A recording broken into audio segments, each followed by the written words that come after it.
Kirchoff's circuit laws are two equalities that deal with the current and potential difference in the lumped element model of electrical circuits. They were first described in 1845 by German physicist Gustav Kirchhoff. This generalized the work of Georg Ohm and preceded the work of Maxwell. Widely used in electrical engineering, they are also called Kirchhoff's rules or simply Kirchhoff's laws. Both of Kirchhoff's laws can be understood as corollaries of the Maxwell equations in the low-frequency limit. They are accurate for DC circuits, and for AC circuits at frequencies where the wavelengths of electromagnetic radiation are very large compared to the circuit's Kirchhoff's current law. This law is also called Kirchhoff's first law, Kirchhoff's point rule, or Kirchhoff's junction rule. The principle of conservation of electric charge implies that, at any node in an electrical circuit, the sum of currents flowing into that node is equal to the sum of currents flowing out of that node, or equivalently the algebraic sum of currents in a network of conductors meeting at a point as zero.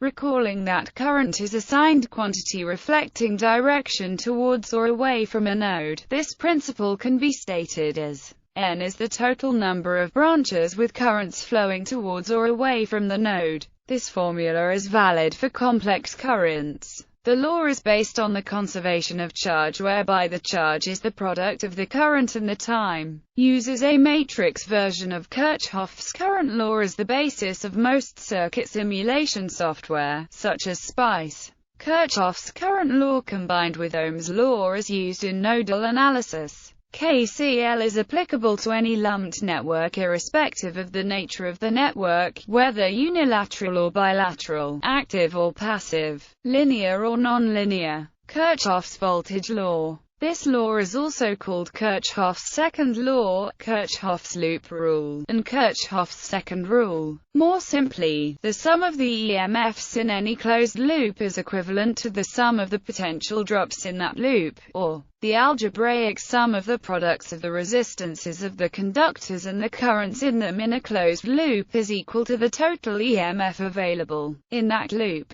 Similarly to KCL, it can be stated as here, N is the total number of voltages measured. The voltages may also be complex. This law is based on the conservation of energy, whereby voltage is defined as the energy per unit charge. The total amount of energy gained per unit charge must be equal to the amount of energy lost per unit charge, as energy and charge are both conserved. Generalization in the low-frequency limit. The voltage drop around any loop is zero. This includes imaginary loops arranged arbitrarily in space, not limited to the loops delineated by the circuit elements and conductors. In the low-frequency limit, this is a corollary of Faraday's law of induction. This has practical application in situations involving static electricity. Limitations. KCL and KVL both depend on the lumped element model being applicable to the circuit in question. When the model is not applicable, the laws do not apply. KCL, in its usual form, is dependent on the assumption that current flows only in conductors, and that whenever current flows into one end of a conductor it immediately flows out the other end. This is not a safe assumption for high-frequency AC circuits, where the lumped element model is no longer applicable. It is often possible to improve the applicability of KCL by considering parasitic capacitances distributed along the conductors.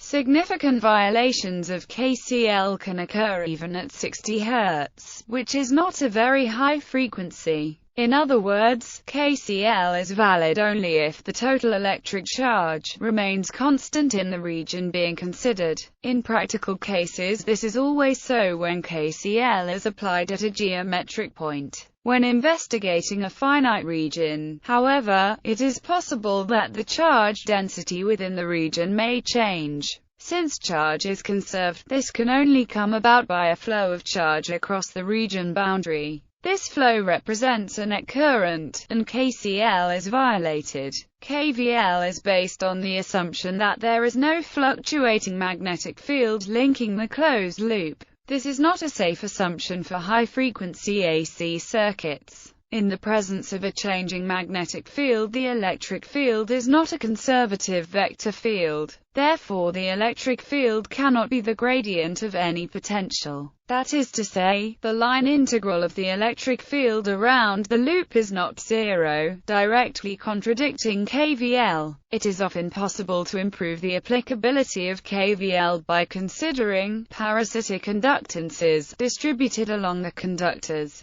These are treated as imaginary circuit elements that produce a voltage drop equal to the rate of change of the flux. Example: assume an electric network consisting of 2 voltage sources and 3 resistors. According to the first law, we have the second law applied to the closed circuit. S1 gives the second law applied to the closed circuit. S2 gives. Thus, we get a linear system of equations in which is equivalent to assuming the solution has a negative sign, which means that the direction of is opposite to the assumed direction.